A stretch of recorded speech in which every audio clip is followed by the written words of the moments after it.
देखो, सबसे पहली बात हमारी कमजोरी क्या है? हम परेशान हो जाते हैं। संसार में देखो तो परेशान, परमार्थ की तरफ देखो तो हम परेशान हो। ये हमारा आदत स्वभाव बन गया परेशान होना।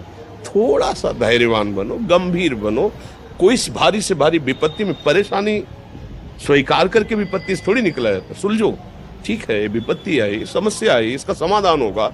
ऐसा थोड़ी कि हमें नष्ट कर देगी।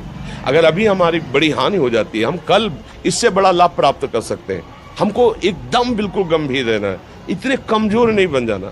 अब वो गए तो क्या होगा, अब वो वस्तु गई तो क्या, पद गया तो क्या होगा।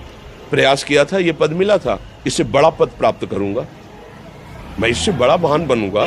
ठीक है, एक बार गिर गया, गलती हो गई, दंड भोगूंगा, फिर इससे ज्यादा संयम में रहूंगा। बिल्कुल मतलब एकदम फ्रेश दिमाग रखना चाहिए। पर अपने लोग क्या है, जरा सी बात में एकदम पछड़ा कर लेते हैं, एकदम कमजोर हो जाते हैं।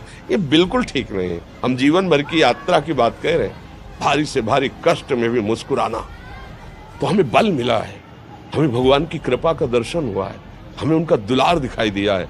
अगर ऐसे तो भाग जाते, फिर परमार्थ में थोड़ी चलना होता। आज जो आप सुन करके लाभ लेने की चेष्टा कर रहे हो ना, ये केवल प्रवचन नहीं है, ये जीवन है। अगर ये जिए ना होते ना तो ये इसका प्रभाव नहीं पड़ता, फिर वाणी का प्रभाव नहीं पड़ता।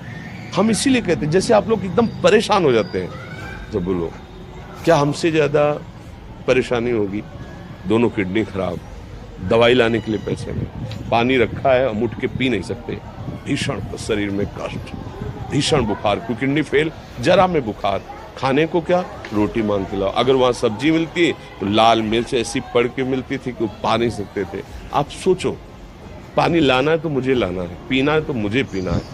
अगर मैं हारता तो कहां पहुंच जाता, क्या स्थिति होती? नहीं, मरना है। और कदम पीछे, कोई दिन ऐसा नहीं जिस दिन सेवा ना की हो, जिस दिन सेवा ना गए हो।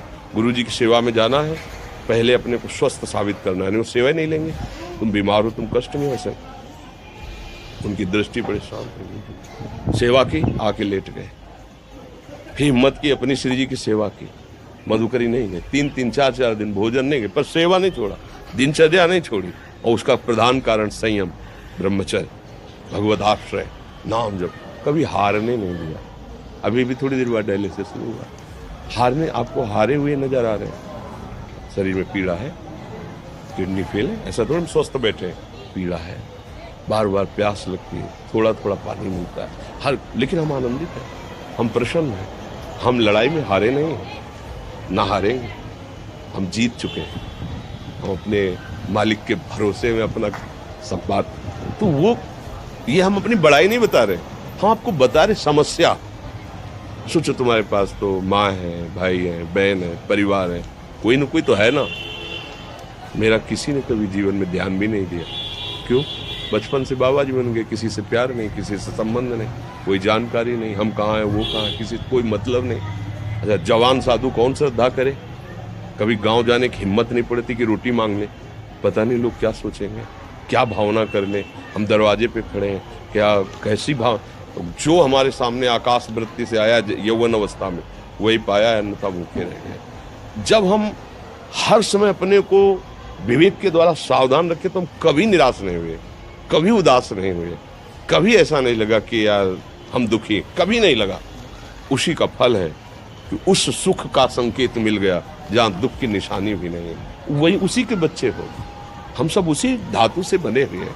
हम इतना क्यों परेशान हो जाते हैं? हम ये देखते हैं, अपने लोग थोड़ी बात बिगड़ गई परेशान, नहीं बिगड़ी तो बिगड़ जाने की संभावना में परेशान है।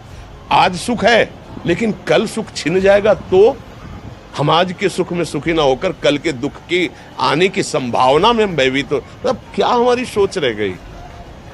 हमको इतना बलवान बनना है कि सुख और दुख दोनों हमको छू न सके। भारी से भारी सुख की व्यवस्था है तो अहंकार नहीं, हर्षित होकर किसी का अपमान न करे कि हम धनी, हम पदाधिकारी, अमुक। भारी से भारी दुख आया तो हमें किसी के सहयोग की जरूरत नहीं, हम फिर अपने कदम बढ़ाएंगे, हम फिर जुड़ी हुई अपनी भावनाओं को सजाएंगे। मस्त जीवन एकदम। तुम अविनाशी के बच्चे हो।